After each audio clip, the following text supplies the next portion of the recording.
Good morning, ladies and gentlemen.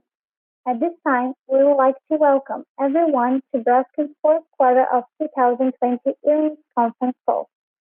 Today with us we have Roberto Simões, CEO of Braskem, Pedro Freitas, Vice President of Finance, Procurement and Corporate Affairs, Edson Terra, Vice President of South America Olefins and Polyolefins, and Rosana Avolio, Investor Relations Director. We would like to inform you that this event is being recorded and all participants will be in listen-only mode during the company's presentation. After Braskem's remarks are completed, there will be a question and answer section. At that time, further instructions will be given. Should any participant need assistance during this call, please press star 0 to reach the operator. We have simultaneous webcasts that may be accessed through Braskem's IR website at www.braskem.ri.com.br and the MZIQ platform, where the slide presentation is available for download. Please feel free to flip through the slides during the conference call. There will be a replay facility for this call on the website. We remind you that questions which we'll be answering during the Q&A section may be posted in advance on the website. Before proceeding, let me mention that forward-looking statements are being made under the Safe Harbor of Securities Litigation Reform Act of 1996. Forward-looking statements are based on beliefs and assumptions of Braskem management and on information currently available to the company. They involve risks, uncertainties, and assumptions because they relate to future events and therefore depend on circumstances that may or may not occur in the future. Investors should understand that general economic conditions, industry conditions, and other operating factors could also affect the future results of Braskem and could cause results to differ materially from those expected in such forward-looking statements. Now, I will turn the conference over to Rosana Avolio, Investor Relations Director. Ms. Avolio, you may begin your conference. Good morning, all. We would like to thank you for joining Braskem's earnings conference call. Today, we will present fourth quarter 20 and 2020 results. Please, let's move to the slide number 3, in which we will talk about Braskem main achievements in 2020. First, regarding financial results, the company presented net cash generation of 1.3 billion reais.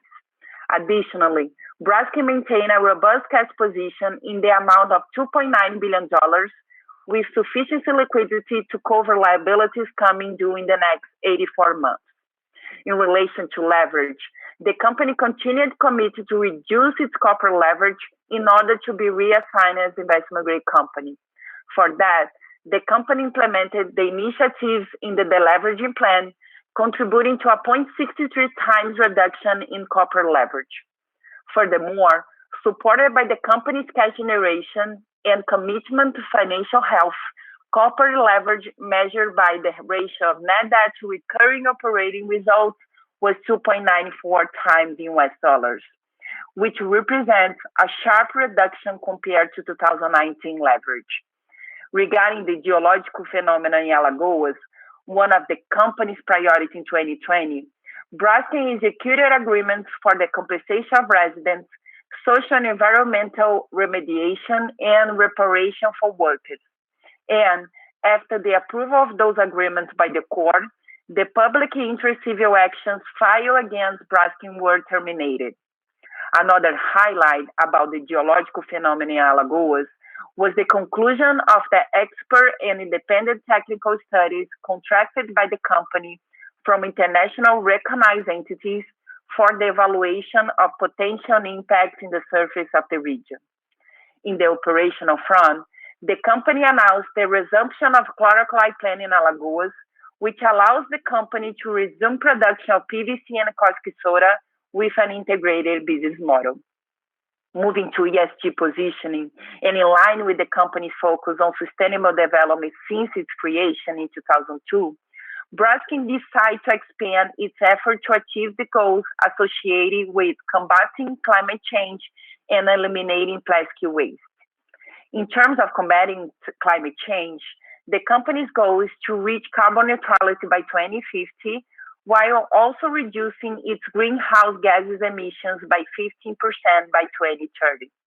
Regarding eliminating plastic waste, Braskem will work to expand its I'm Green portfolio to include, by 2025, 300 KT of thermoplastic resins and chemical products with recycled content, and by 2030, 1 million tons of these products. Moving to the next slide. On slide number 4, we will present the main measures taken by the company in response to COVID. Due to the spread of COVID, a series of measures were adopted to minimize the pandemic's impact on the company's value chain, in production and sales, as well as on the safety and health of the team members. With the objective of support and cooperate with the value chain, Braskem made donations in the amount of around 10.6 million reais, including hospital materials, protective items, tests, hygiene kits, and more. Additionally, in order to support its customers, Braskem granted a credit line of 1 billion reais to support mainly small and mid-sized companies in the chain.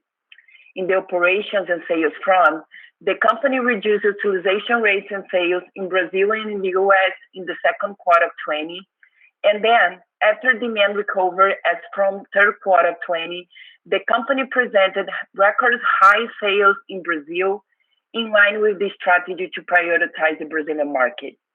Regarding safety, which is a non-negotiable value for the company, Braskem adopted the following measures: smaller teams for production and locking in the US, remote work for team members who work in the offices, and medical support for team members with suspected or confirmed COVID cases.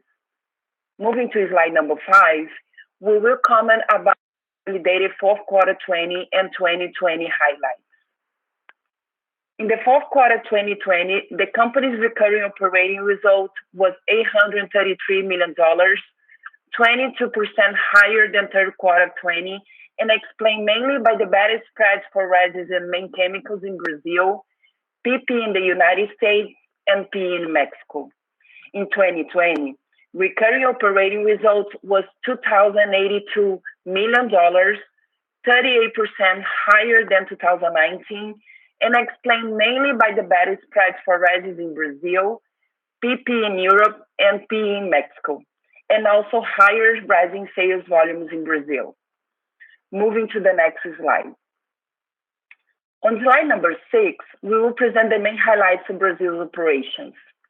In 2020, the utilization rate was 4 percentage points lower than 2019, mainly to the temporary drop in demand and to the destocking trend in the petrochemical and plastics production chains in 2020, caused by the pandemic. This effect was partially offset by the normalization of industrial operations as from third quarter 20.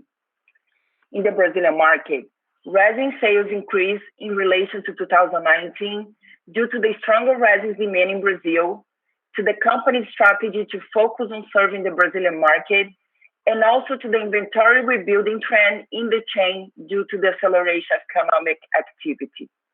Given that, Brazil's recurring operating result was $1,641 million, 73% higher than 2019, representing 72% of the company's consolidated recurring operating result. In the next slide, we will provide an update on geological event in Alagoas. In this slide, we will talk about the last update regarding the National Mining Agency official letter. In February, the company informed the market that the National Mining Agency in Brazil has accepted the reconsideration request made by the company, requesting that the agency reconsider its order directing the implementation of additional measures for the mine closure plan proposed by the company. As disclosed in November, such additional measures would have a cost amount of around 3 billion reais if implemented. Additionally, the agency decision maintains in place the implementation of the measures completed in the mine closure plan originally proposed by the company. Lastly, considering that the mine closure plan is a dynamic process with complex execution, the agency will continue to oversee the results of the measures that are being taken by the company, and further evaluations, requirements, and provisions may be necessary in the future. Moving to the next slide. In this slide, we'll talk about the financial impact of the geological event in Alagoas. In the chart on the left of the slide, we present the disbursement schedule. Braskem estimates that expenses related to the case of Alagoas will be incurred over the next 5 years in the total amount of 9.2 billion reais, of which 4.4 billion reais we expect to be disbursed this year. And then, in the right chart of the slide, we present how the company intends to fund the disbursement amount for 2021. The company has already set aside 1.3 billion reais in a specific bank account to support the residence program of the company. There is also a 1 billion reais that the company expects this year to monetize related to tax credit of fiscal fees in Brazil. And also, we have $300 million related to general liability insurance that the company is currently in talks with insurance companies. Moving to the next slide. In this slide, we'll talk about the return of a chlor-alkali production in Alagoas and the benefits of operating the vinyls business in a new integrated business model. In February, the company announced the restarting of a chlor-alkali production at its unit in Alagoas, which had been shut down since May 2019. To restart the plant, Braskem concluded the project to produce brine as feedstock made from imported salt, which allowed the company to resume production of PVC and caustic soda with an integrated model.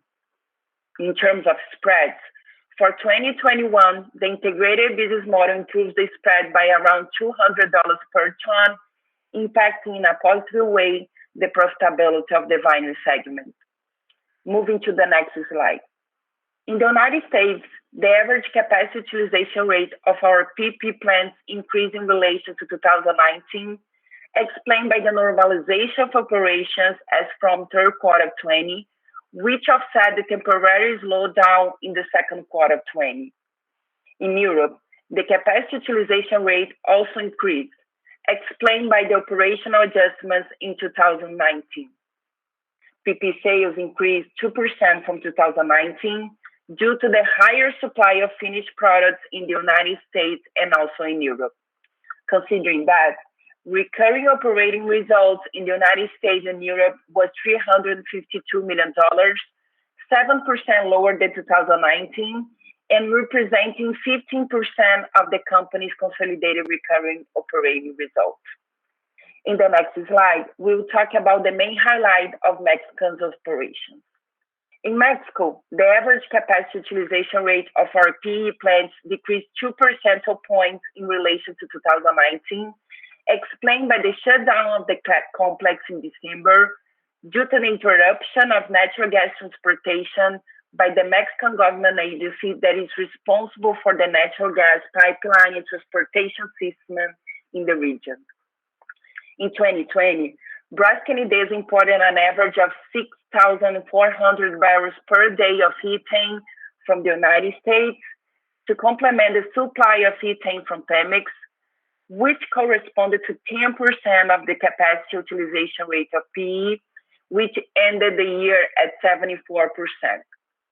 In December 2020, Braskem completed an expansion of the fast track operation, which currently has an expected capacity of 20,000 barrels per day of ethane, or about 30% of the total ethane requirement of the petrochemical complex. Polyethylene sales in Mexico increased by 4% when compared to 2019 due to the higher supply of finished products available for sale. Mexico's recurring operating result was $283 million, 22% lower than 2019, and representing 12% of the company's consolidated segment results. In the next slide, we will provide an update on Braskem Idesa operation. In this slide, we'll talk about the last update regarding Braskem Idesa operation. In March, the company informed the market that Braskem Idesa has signed with Pemex and Sanagás the following documents to enable Braskem Idesa continue operation. A memorandum of an understanding with Pemex setting out respective understandings for the discussion of potential amendments to the ethane supply agreement and for the development of an ethane import terminal subject to negotiation, entering into definitive documentation, approvals of Braskem Idesa shareholders and creditors, and with reservations of rights, and an agreement for natural gas transportation service with Sanagás with a term of 15 years, such term conditional upon the execution of the definitive documentation that I mentioned before.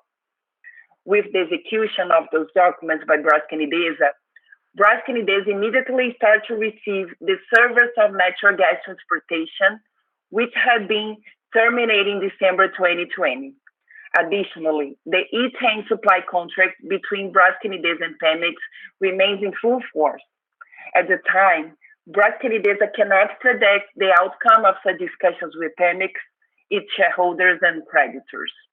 Moving to the next slide, where we'll talk about free cash flow generation.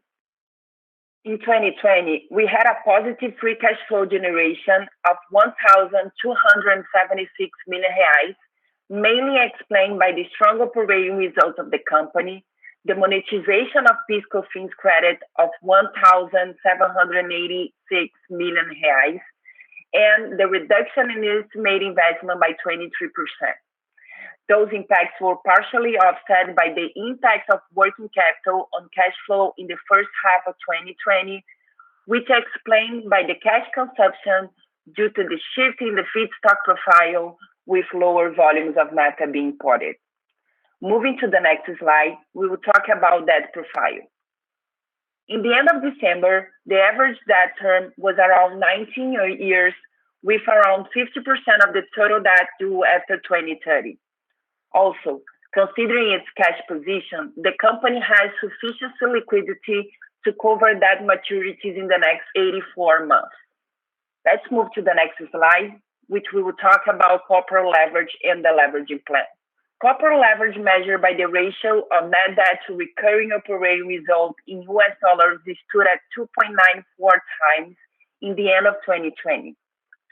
This ratio represents a significant reduction in the company's corporate leverage, which had ended 2019 at 4.71 times.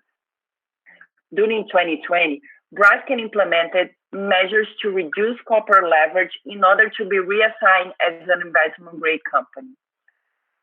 Since the end of the second quarter of 2020, the company has reduced significantly its corporate leverage, going from 7.11 times to the end of the year at 2.94 times. In 2020, the company made progress on the initiatives of its leverage plan and ended the year with the following achievements. Issue of hybrid bond in July 2020 in the amount of $600 million, treated as 50% equity by Standard & Poor's and Fitch Ratings. Reduction of investments from $721 million to around $555 million in 2020, below the target of $600 million.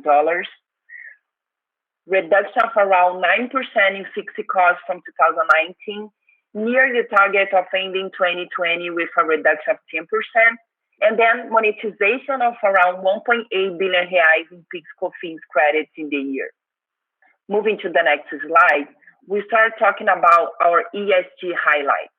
In alignment with its strategy to expand the use of clean energy and its industrial operations, Braskem has signed an agreement to purchase renewable energy from Casa dos Ventos, one of Brazil's pioneer and largest investors in the development of projects in this industry.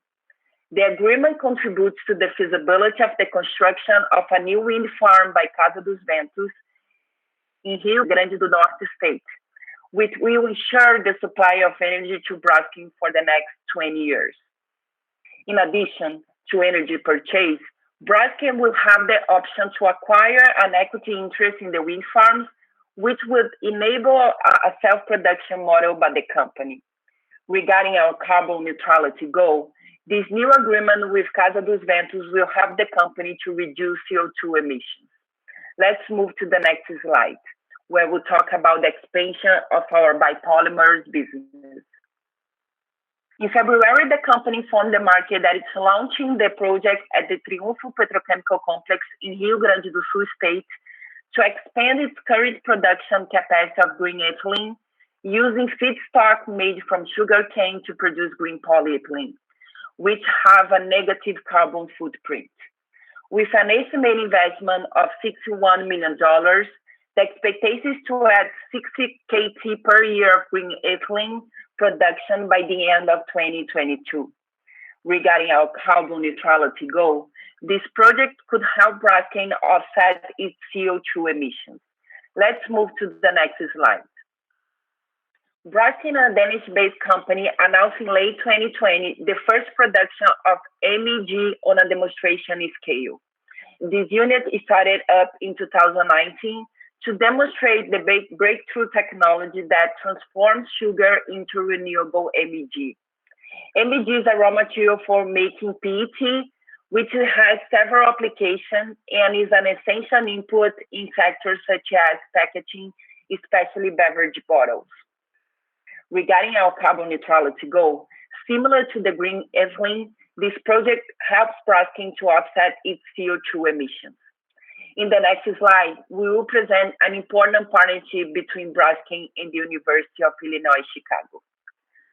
Braskem joined forces with the University of Illinois Chicago to research a route for developing ethylene using a technology that captures and uses CO2. The project is in the initial development stage, and Braskem will contribute with its know-how in market feedstock and producing polymers to scale the technology. This disruptive technology of the university in partnership with Braskem has global potential for industrial applications by connecting the production of polymers to capture and convert of CO2.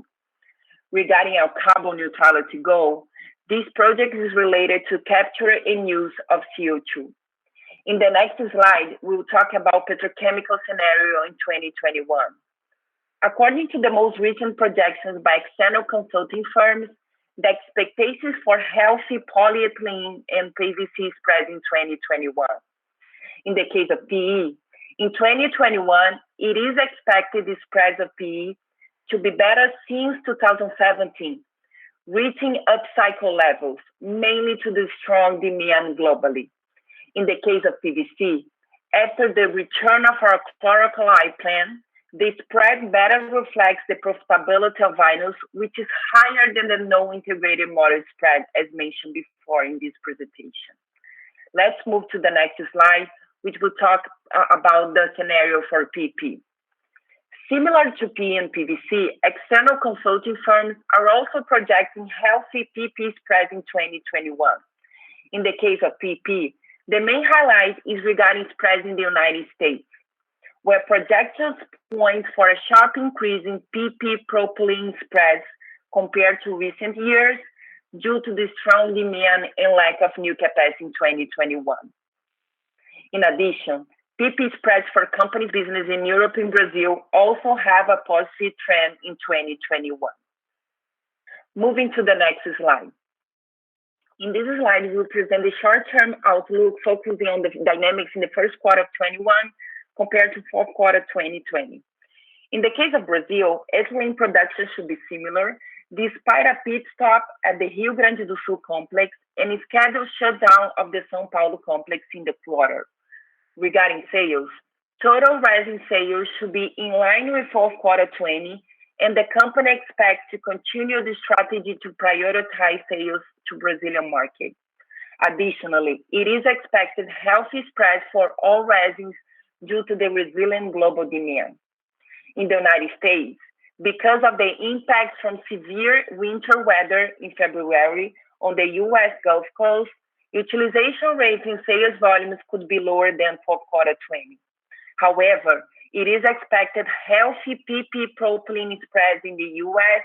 that will offset this impact on production and sales. Finally, for Braskem Idesa, polyethylene production should be similar compared to last quarter, with the partial restarting operations in January using an experimental model and with the return of the natural gas transportation service in March. However, sales could be lower due to the lower availability of products in inventory. Regarding spreads, in line with what we presented for the other regions, the spread for polyethylene based on ethane in the U.S. should be healthier due to the continuous strong demand and also the impact from the winter storms on the PE supply. Let's move to the next slide where we present the outlook for 2021. In Brazil, after a strong economic downturn in 2020, the Brazilian economy is expected to return to growth in 2021, impacting in a positive way the demand for thermoplastics resins and as a consequence the company sales volume in Brazil. In relation to petrochemical spreads, according to the projection of external consultants, the expectations for healthy spreads for all resins in Brazil. Demand for petrochemical products has been shown to be quite resilient, impacting in a positive way the spreads in the region. In the United States business, the company will operate the new PP plant throughout the year in 2021, and the company should increase the volumes of sales in the United States business. In addition, PP propylene spreads in the U.S. are expected to remain healthy in 2021 as new additions on PP capacity in the region are planned only for 2022 and on. And the demand for petrochemical products has proved to be quite resilient.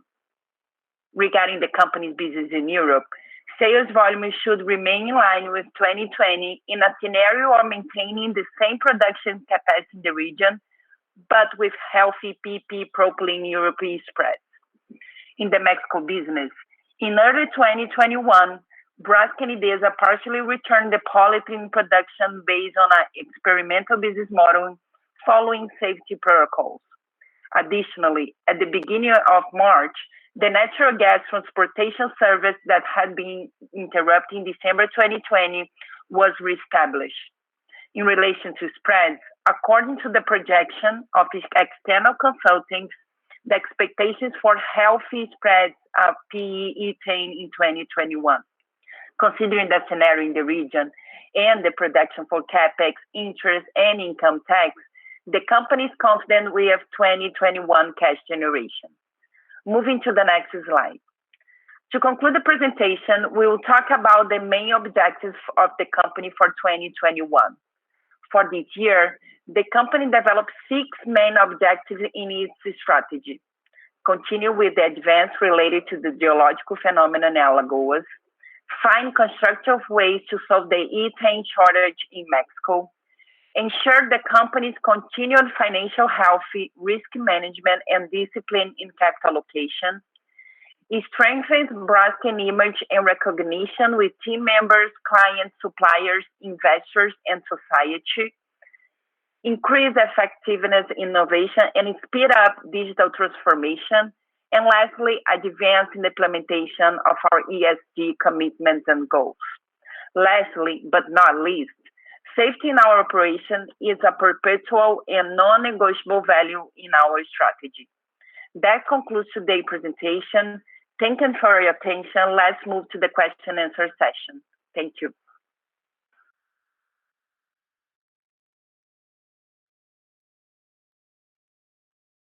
Thank you.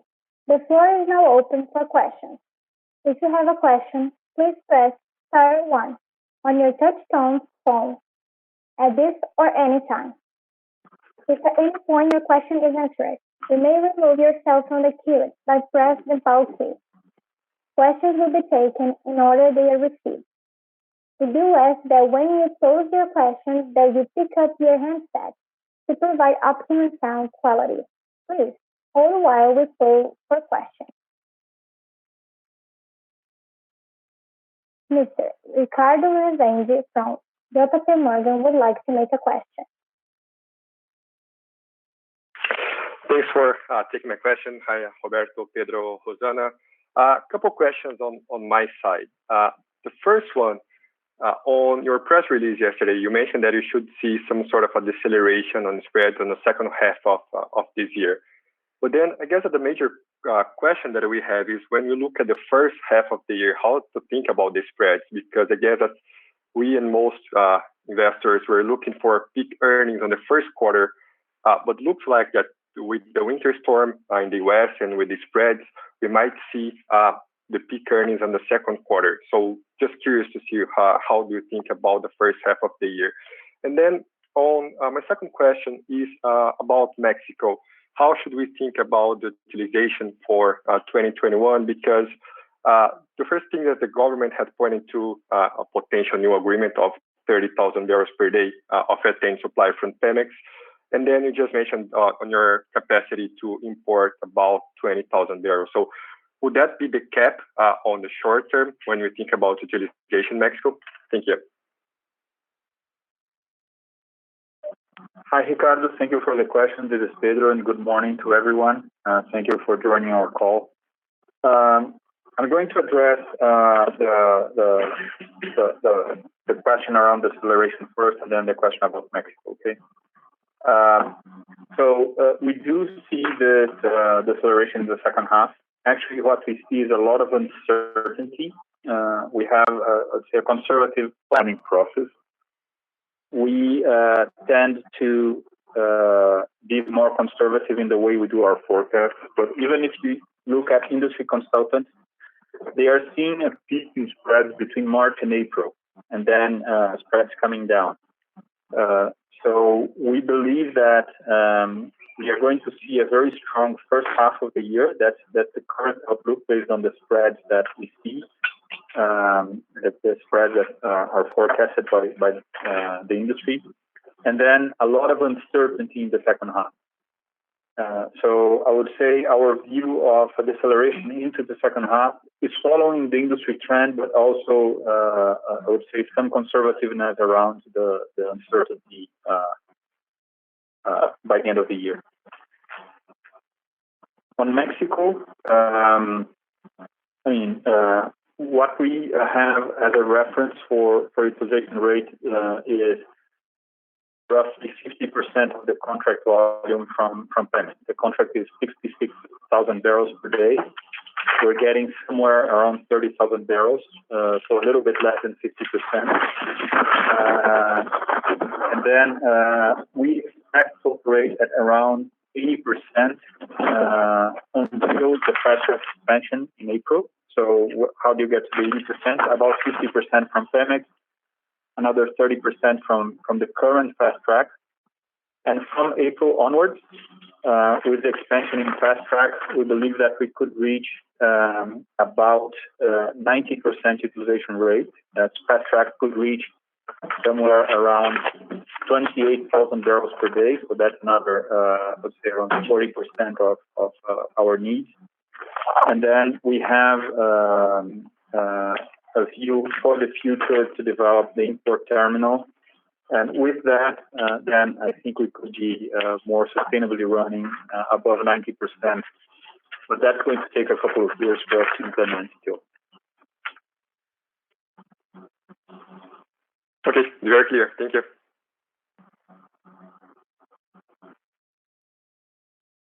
Mr. Bruno from Morgan Stanley would like to make a question. Good morning, Rosana, Pedro. Thanks for taking my questions. The first one is about Mexico as well. I appreciate how difficult the situation is. To be a lot of asymmetry in information coming out of Mexico, right? With the government talking about the terms of the agreement, but this could be very biased, and we understand all of the confidentiality agreements in place. At the same time, it makes it very difficult for the market to understand and try to forecast the margins in the future. So the question is, will the company at some point be able to talk about the details and the terms of the agreement, like the discount, the volumes, and and all of the KPIs. The second question is about the US. So how long should it take to go back to full capacity now after the issues with the freezing in Texas? And would the company capture those peak spreads, perhaps with the inventory from other regions by any chance? And if I may, a third quick one. We saw a strong domestic mix in Brazil in the fourth quarter. Was this result of restocking of third-generation players? Is this sustainable going forward as well? Thank you very much. So thank you, Bruno. Good morning. On Mexico, I think it's important to say that the MOU that was signed has conditions around the intent of the parties to negotiate a series of topics over the next few months. Those topics include volumes, prices, penalties, the historical liquidated damages owed by Pemex, the terminal, the term itself of the contract. So all of this is subject to negotiation. So we will disclose that whenever we have a final agreement with Pemex. So that's our view. We're not going to disclose any additional information which is still subject to negotiation. Regarding the U.S. And kind of your question about taking advantage of the peak spread, we have in the U.S. roughly 35 to 40% of our production capacity outside of the Gulf Coast. So those facilities in the northeast of the country have been operating. They were not subject to the cold freezing there in Texas. So the volumes coming out of those facilities have been, we have kept producing them and we are benefiting from that. We have 3 sites in Texas, one in La Porte, one in Oyster Creek, and one in Cedar. The 2 larger ones in Oyster Creek and La Porte have resumed operations already. And the only one that's still scheduled to come back over the next few days is Cedar. So at this point, we keep running, I would say, our operations. We have been able to come back with operations in the large majority of our production. I would say maybe 10 to 15% is what's still offline at this point. But that should come back unless we find some issue, but it should come back in the coming days. I think another point that is important to emphasize is that the effect that we had on spread is more, I'd say, more valuable or has a better impact than the loss in volumes. So we believe that, looking at the short term, I'd say first quarter, January, February, March, the overall impact is positive for the company given the situation, and also our ability to come back with volumes the way that we have been able to do. Final point on that, it's important also to mention that situation is specific to the U.S. We don't see the same kind of effect in Europe or in Brazil. So if you're looking at the positive effect, it's really localized in the U.S. And then for your final question around the Brazilian market and the inventories in the value chain, I'm going to invite Edson Terra, who's our Vice President in charge of South America. He's here with us, and I'll ask Edson to answer that. Okay, thank you, Pedro. Thank you. Good morning, everyone. Thank you for the question. What I would say, we saw an increase in the overall market, resin market in the fourth quarter that is around 11% compared to the previous quarter. And at the same time, you noticed by our operating rate that we had an operating rate in the fourth quarter that was 2 points below the third quarter, mainly because of unexpected industrial issues on the cracker in São Paulo, in ABC. We don't see most of our customers building inventories. In fact, demand is quite high during the complete second half of the year, so they were not able to build inventory even if they wanted. what we noticed, there was an increase on imports, mainly in November and December. So maybe on this flow of imported products to Brazil, there may have been, I would say, a recovery on the inventory levels, but I don't see that as part of an initiative from our customers. Great. Thanks for the answers.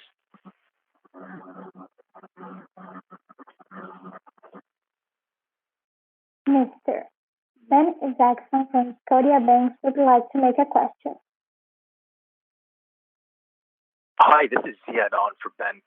Thank you for taking my question. Congratulations on a strong quarter. Just a few questions here for you. First, some headlines are pointing to an increasingly difficult macro situation in Brazil with the COVID situation, some FX volatility, and some uncertainty in just the economic outlook. Can you talk a bit about the potential risks to your operations if these materialize, if the country were to go into shutdown or quarantine, and maybe what kind of measures you have in place to kind of address those concerns? And then separately, can we talk a little bit about your capital allocation? Leverage now has improved materially over the last few quarters. Free cash flow generation is positive and looks to be positive if those spreads maintain over the course of the next half at least. So just maybe some guidance on where your capital allocation priorities lie today. Thank you. Hi, Ben. Good morning. I'll ask Edson Terra to address your first question around the Brazilian market and uncertainties, and then I'll take the second one. Hi, Ben. Thank you for the question. Basically, what we are seeing in the market is that we are working with an increase in the market, I would say a little bit higher than the Brazilian GDP for this year, mainly to the situation on new habits and what we're seeing from our customers. So I would say that our residents should be between 5 and 6%, present a 5 to 6% growth during the year.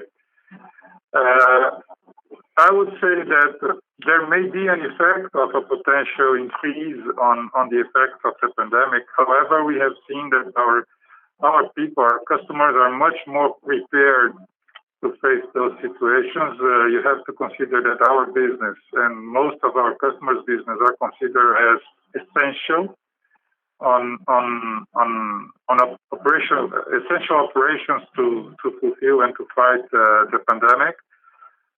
So I would say we don't see a major decrease as an effect of a potential increase on the measures to protect from the pandemic.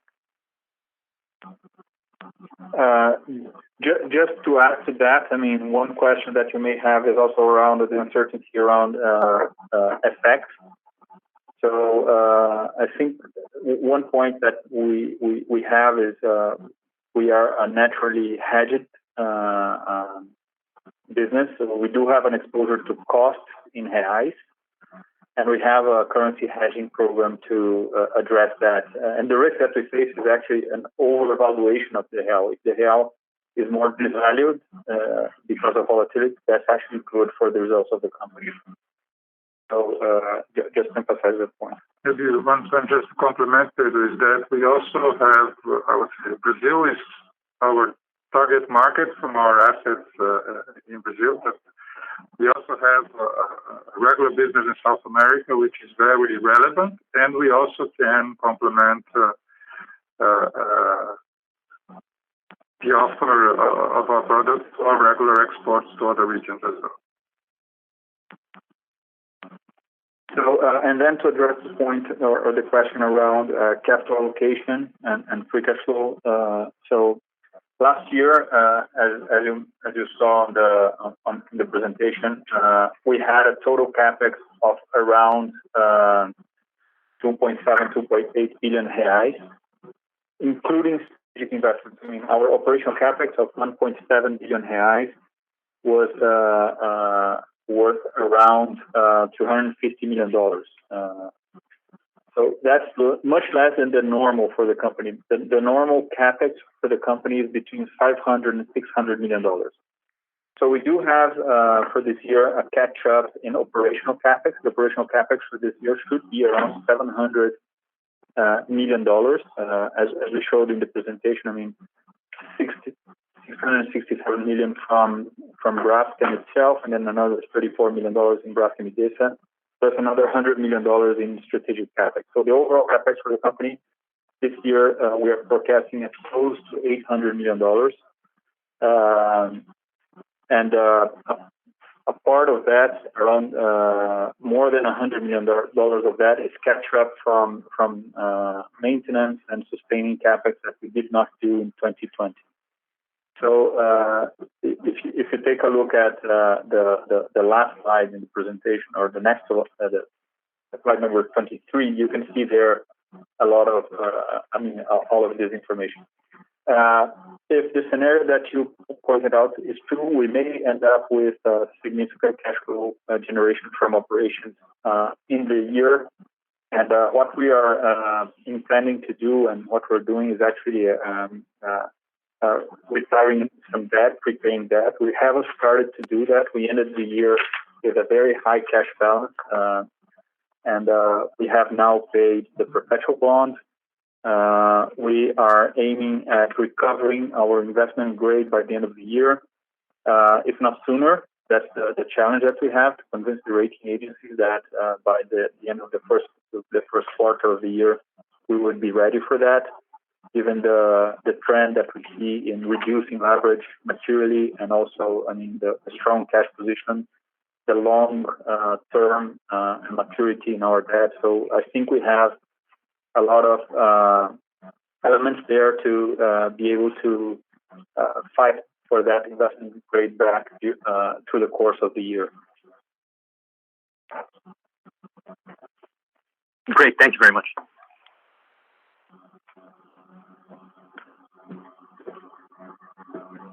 Mr. Luis Carvalho from UBS would like to make a question.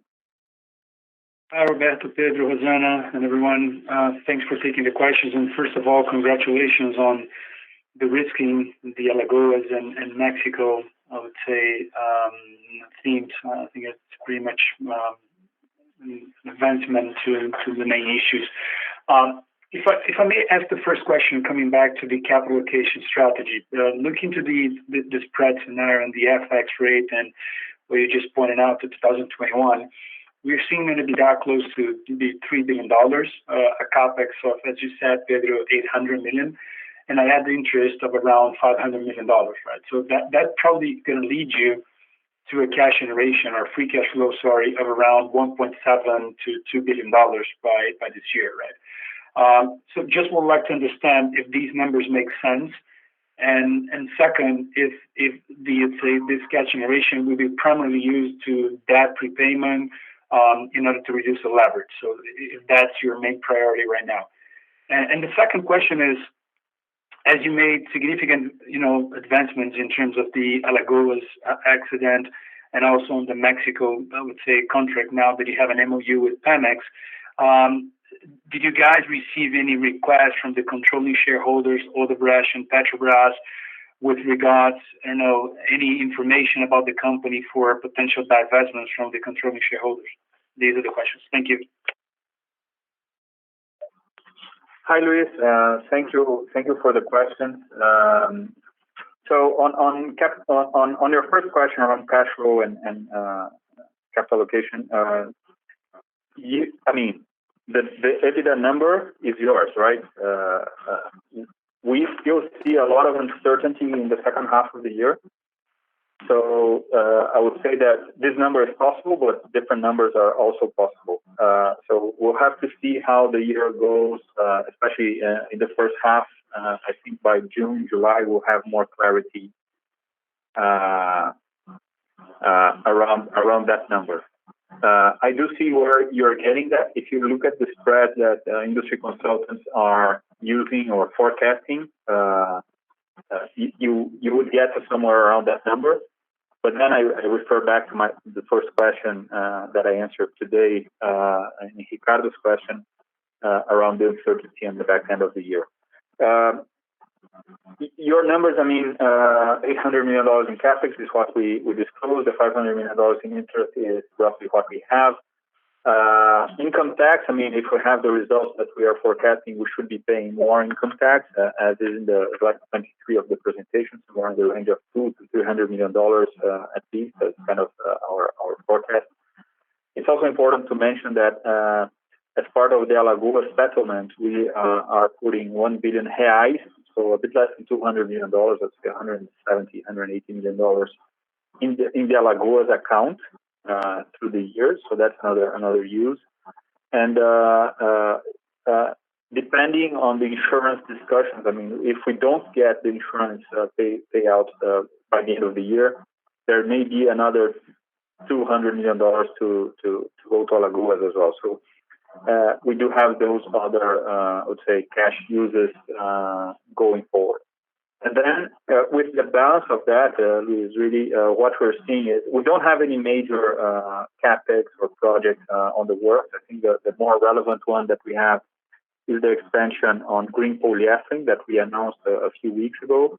That's a very significant move by the company towards our goals to reduce our carbon footprint and also, serve our clients with this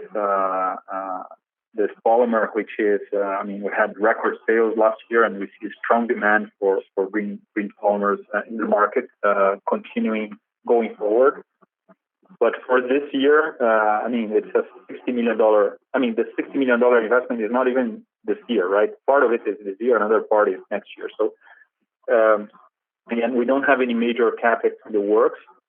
We don't have any major M&As also on the works. We do keep looking always at opportunities, but we don't have anything going on. So really, what we are seeing is prepaying debt is the main use that we have. Again, as I said, we do have a clear target and ambition to get back our investment grade this year. So paying back debt, paying down debt, I think it's one way of us to emphasizing that and trying to achieve that goal. And then on the second question about controlling shareholders, what we have, is what we disclosed to the market somewhere in the middle of last year. We have a request from Novonor to support them with the sale of their controlling stake in the company. As far as we know, the official process has not started yet. We have been collaborating with them in sharing information that would allow them to open a sale process of their stake in the company. But as far as we know, that sale process has not been initiated yet. I would expect it to start sometime soon, but we are not a part of that process. We are not,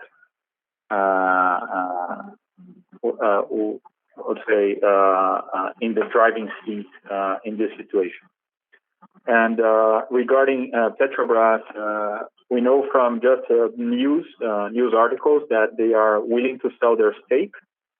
But we don't have any direction from them on how they want to do it or when. So all of that, I think, is still being defined by Petrobras themselves. Okay. If I may just do a follow-up on the first question related to the insurance payment, what is the real discussion that you're having with these guys, and what is the likelihood that you can have any reimbursement from the insurance companies? Yeah, Luis. So regarding that, the insurance companies, it's a $300 million policy, right? So the discussions with them are underway. There's a lot of back and forth discussions and also submission of information. Of course, nobody is going to make a $300 million check without having technical analysis, detailed, in-depth evaluations. So we've been providing the insurance companies and their expert support with these technical documents. So they are going to, I would say, a great depth. It's a very complex geological situation. So that technical assessment by the insurance companies need to be completed, and then after that is when we would expect to see any I would say savings in the company. Our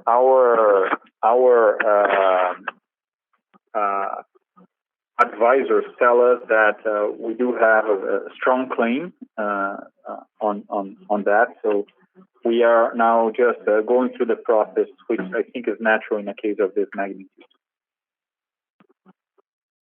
Okay, thank you very much.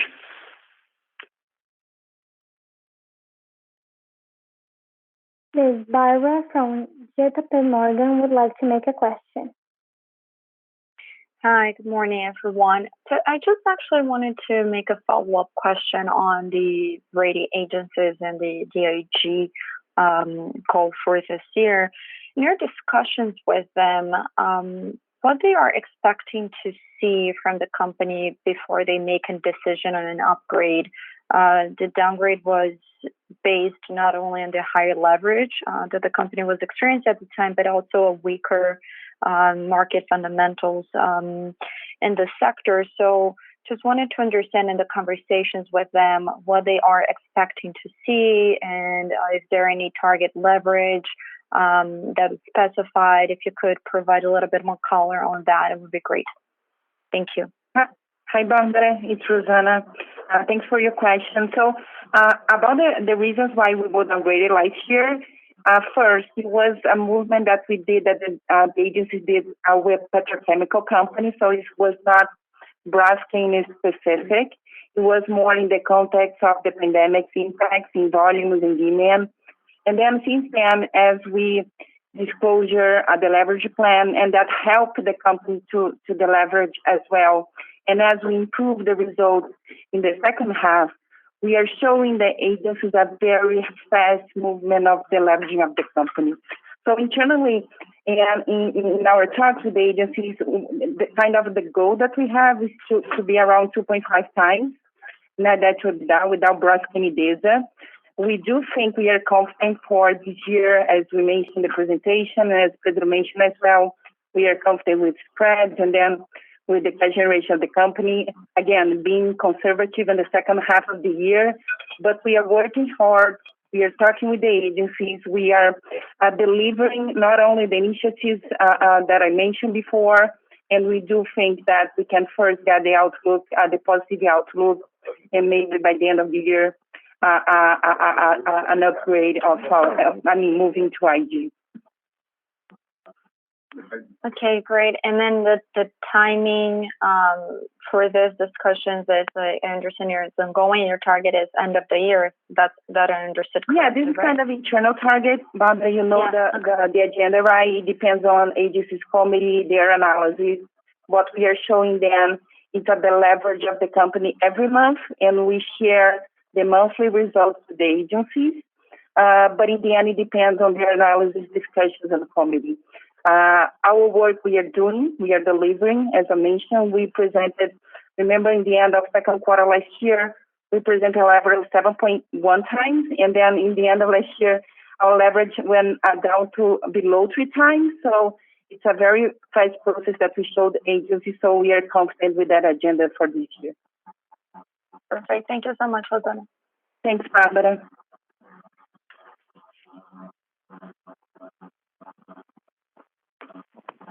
Julian Wayne from HSBC would like to make a question. Remembering, if you have a question, please press star 1. Remembering, if you have a question, please press star 1. Julian Wayne from HSBC would like to make a question. Hi, thank you for the opportunity. I actually have 3 questions here. The first one is on Mexico, right? Well, if you can give us overall numbers about the cost of imports of ethane versus getting ethane from Pemex, what do you see the cost differential there? And also on that line, do you need a waiver from Braskem Idesa bondholders for the potential amendments in the ethane contract with Pemex. The other question is, if you could talk a little bit, I know you indicated you're more cautious on the second half 2021 spreads, but can you give us an indication of where you see the experts in terms of spreads for 2022, overall big ballpark numbers, if it's going to be showing like a reduction of 20% over 21 or something on the sort? Any color that would be welcome. And the third question is, I wonder if you could compare the economics of your green polyethylene project with the conventional PE project. If you expect to get an economic profit with this green PA plant, and what kind of return differentials between the green and non-green PE projects? Just big picture numbers here would be great. Thank you. Hi, Liliana. Thank you for the questions. On the cost to import ethane, it's at between $180 to $200 per ton currently, and it should go down with higher import volume. So as I mentioned earlier, starting from April, we expect to expand the fast track solutions to 28,000 barrels per day. And with that, that would be around 40% of the needs of Braskem. And with that, the number of $180 to $200 per ton should be reduced, right? Because you have economies of scale as you increase the volume. On the bondholders, I would say, and the approvals, any approvals, discussions are still in early stages. So we will evaluate that through the period, but right now we don't have that perspective yet. Then following up on the next question on the expectations for 2022, in broad lines, what the industry experts are saying is a return to the spread of 2020. So that's the overall, I would say, on average, the expectation that we have for 2022. And finally, on the green polyethylene. What we have first, for Braskem to approve any investment, we do a return calculation, right? So there is a positive return on this investment. So you asked in terms of economic profit, it has a positive economic profit. So we do have that as kind of the groundwork has been done on the project for it to be I would say, a profitable project for the company. Regarding margins and comparison to regular polyethylene, what I would say, I would say two things there. One is more conceptual. The nature of the spread is different, right? So you have in regular polyethylene or fossil polyethylene, you have two spreads that you can consider in our case. One is spread to the ethane price, and the other is a spread to naphtha, right? And the spread in the green PE is mostly a spread of the green PE price to ethanol, and we have several types of contracts of green PE. Some of them are even linked to the ethanol reference. So in the end, you have kind of a fixed margin on that production. So it's a different type. I would say green tea tends to be a bit less volatile because of that hedge that we have in the commercial contract.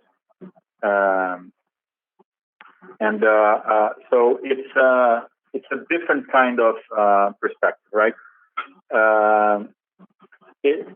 The other aspect that I would mention is, so it's hard to do this comparison because, we're comparing to a spread of ethane to PE and also a naphtha to PE spread, so very different things. Those are more cyclical in nature. The green PE spread, I would say, tends to be less cyclical going forward. And the other aspect is, of course, this is still a specialty in the polymer world, so it tends to have let's say, a higher margin overall. But again, depending on moments in cycle, for example, the spread that you see today on PE to ethane, it's above $1,500 per ton. Then I would say that that is a very attractive spread today, right? So overall, those are the perspectives that I could share with you on green tea. Okay, that's helpful. Thank you very much, and congrats on the strong results, namely in Brazil. Mr. Matias from Blue Bio would like to make a question. Hi, thank you. Thank you very much. Two questions. The first one is, as you're suggesting, the focus now on the second half, or for the remainder of the year, is going to be capital allocation and deleveraging, trying to get back to that investment grade rating. So, can you just tell us what's a minimum cash level that you're comfortable holding? We recently saw you doing a liability management exercise or tendering for perpetual bonds. So again, can you just tell us what's the kind of cash balance target towards the end of the year? That's one question. And the second question, I think it was asked, but I apologize for the repetition. What's your expectation on the timing for the roughly $300 million of the insurance on Alagoas? Do you think that could happen this year? Thank you. Hi, Matias. Nice talking to you.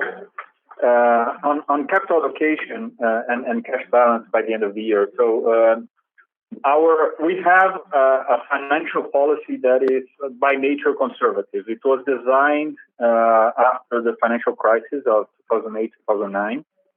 And so it requires the company to carry a substantial amount of cash above our, I would say, operational needs, right?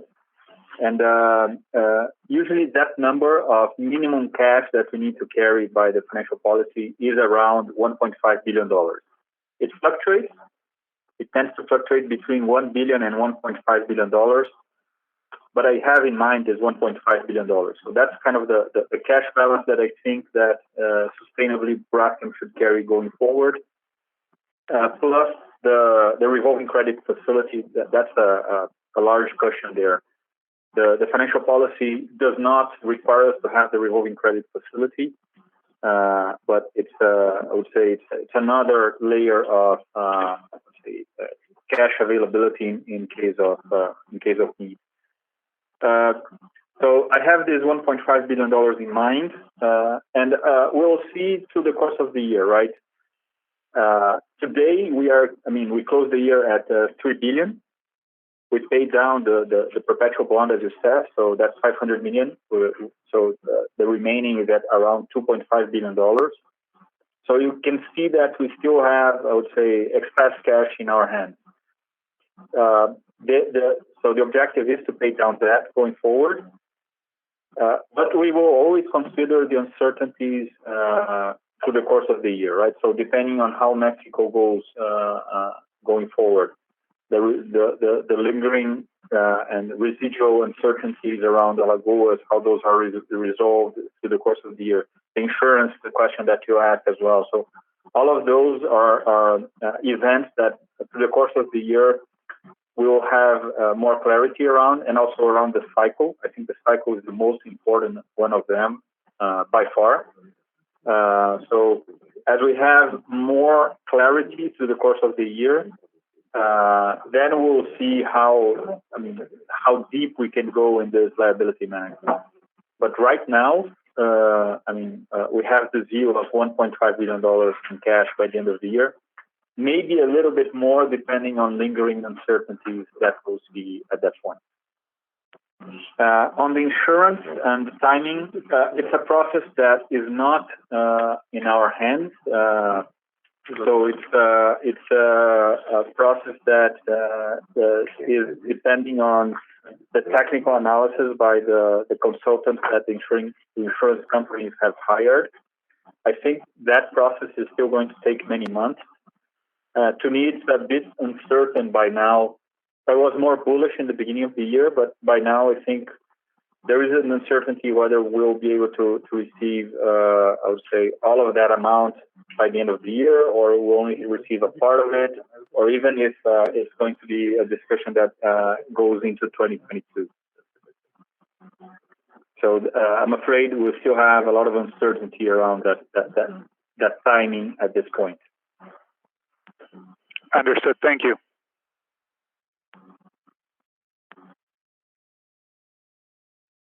I will turn over to the company for closing remarks. Hi, everyone. It's a pleasure to be here together with you.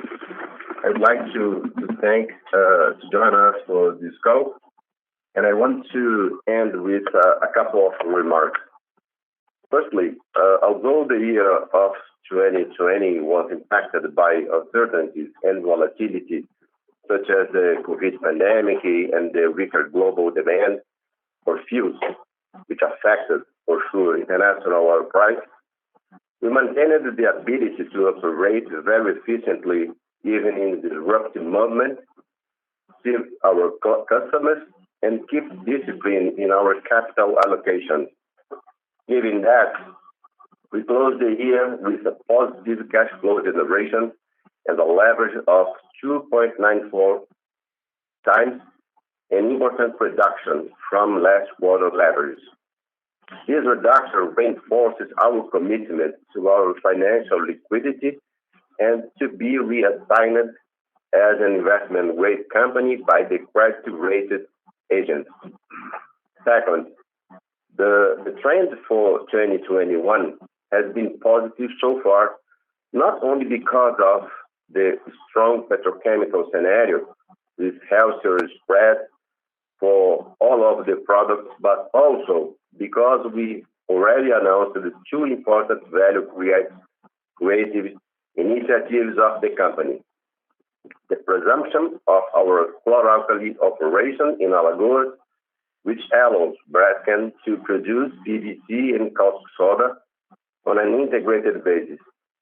And secondly, a new investment to expand our production capacity of green ethylene in Triunfo, reinforcing our position as a global leader in biopolymers production.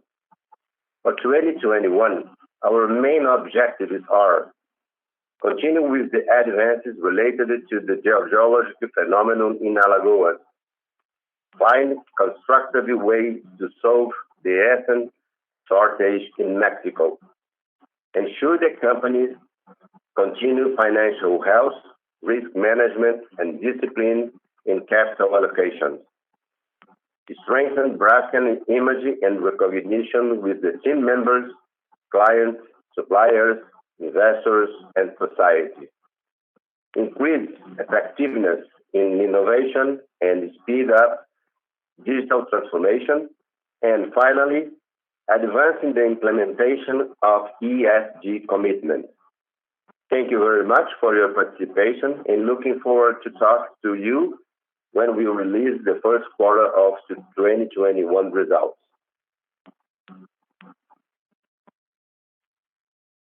Thank you. This concludes today's Braskem earnings conference call. You may disconnect your line at this time.